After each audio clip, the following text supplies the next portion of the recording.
앞서 저희가 뉴스탑10 초반에 집중적으로 살펴봤던 국민의힘에서 혁신 대상이 친윤 중진이었다면 민주당에서는 최근 86 운동권 출신들 용태 목소리가 나오고 있는데, 그런데 앞서 만나보셨던 것처럼 현실은 정반대로 돌아가고 있는 것 같습니다.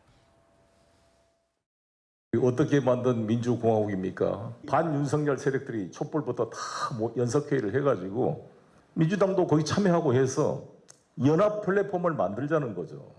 아니 그러면 조국 전 장관도 참여할 수 있고 송영길도 참여할 수 있고 이재명 대표, 이 정당은 우리 민주당이 신임하는 위성정당이 아니라 다른 제야 인사 다 참여한 거기 때문에 우리의 우당이다 이렇게 선언을 해주면 저는 비례와 지역과 같이 윈윈할 수 있다 이렇게 보는 거죠.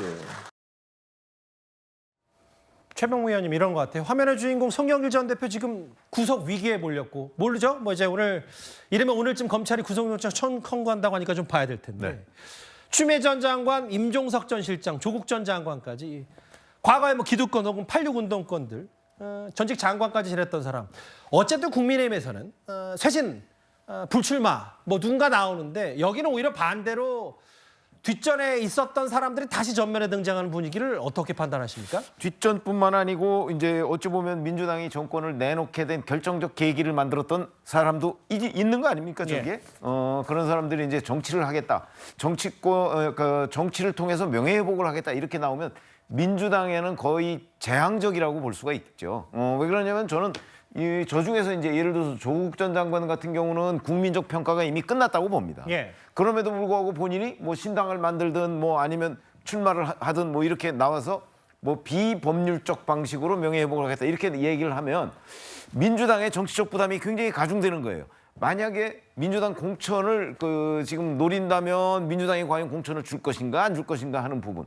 신당을 만든다면 그러면 민주당의 일부 지지자들이 조국 신당으로 갈 가능성도 있는데, 그렇게 되면 또 민주당이 어려워지는 것 아니냐, 이런 여러 가지의 부담을 안기고 있는 것이고, 뭐 임종석 전 실장 같은 경우야 뭐 86세대의 뭐 선두주자급이니까 임종석 전 실장은 뭐 어디에 이렇게 충분히 저는 뭐 공천을 할 수 있는 사람이다라고 하는데, 86 운동권 퇴진론 또 이런 화두가 나오면 첫 번째로 거론되는 사람 아니겠습니까?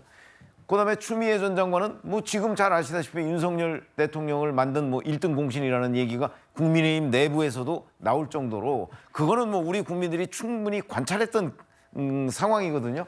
그래서 저런 사람들이 나왔을 때 과연 유권자들이 또 한 번 뭐 저런 사람들에 대한 지지를 보낼 수 있을 것인가, 아무리 민주당 당원이라 할지라도. 예. 그런 점에서 저는 아마 이재명 대표의 머릿속이 굉장히 복잡하게 돌아가지 않을까 이런 생각이 듭니다. 일단 오늘 흐름, 현재까지 흐름만 보면은 이제 국민의힘과의 쇄신 혁신 흐름은 정반대입니다, 민주당이. 구장영 변호사님.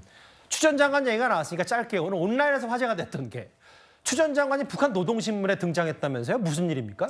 그러니까 노동신문에 우리나라에서 벌어지는 일에 대해서 뭐 정부가 혼란스럽고 이제 불안정하다 이런 거는 항상 이제 기사로 싣거든요. 근데 이제 괴뢰 정부에서 이런 문제가 발생하고 있다라면서 정권 퇴진 운동과 특검 추진에 대해서 이런 이제 국민적인 무슨 일이 있다 이런 식으로 자기 북한 정권에 굉장히 도움되는 일이 남한에서 벌어지고 있다 이런 식으로 했는데, 거기에 추 전 장관의 사진이 나와서 굉장히 인터넷에서 화제가 됐고, 예. 이 부분에 대해서 뭐 추미애 장관인 거를 알고서 뭐 사진을 쓴 것 같지는 않은데, 추미애 장관이 지금 정치권에서 사실 기사로 전면적으로 근황이 알려지고 이런 거는 좀 뜸하거든요. 예. 노동신문 통해 가지고 근황을 알게 됐다는 게 좀 이채롭긴 합니다.